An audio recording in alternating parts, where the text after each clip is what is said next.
J'en voulais tellement au créateur. Pourquoi je lui en voulais, en fait? Euh, Parce que c'est comme si je voulais pas être là.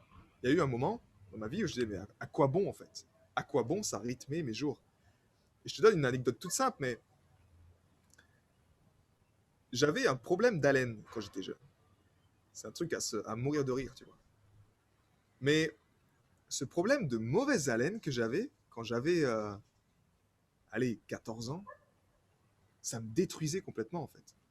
Et je te donne l'analogie de ce problème de mauvaise haleine pour que tu comprennes à quel point l'aberration, tu vois, de notre vie, en fait, à quel point tu peux ruiner une existence quand tu es un être hypersensible, parce qu'on ne nous a pas appris à aller creuser le pourquoi, creuser la cause, en fait, du problème.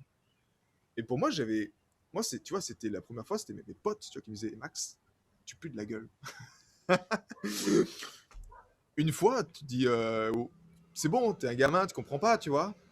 Et puis l'autre part, c'est ton cousin qui te dit, eh, Max, tu sens mauvais de la bouche, quoi. Je comprenais pas. J'étais gamin, je comprenais pas. Pourquoi je sens mauvais de la bouche, tu vois. C'est quoi le problème? Et le problème, c'est que ça me faisait vivre un rejet constant, en fait. Et un rejet constant qui, dans ma crise d'adolescence, est arrivé à une paralysie totale avec les femmes.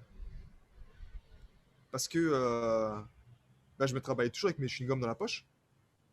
J'avais ancré dans ma tête que, en fait, j'avais une mauvaise haleine.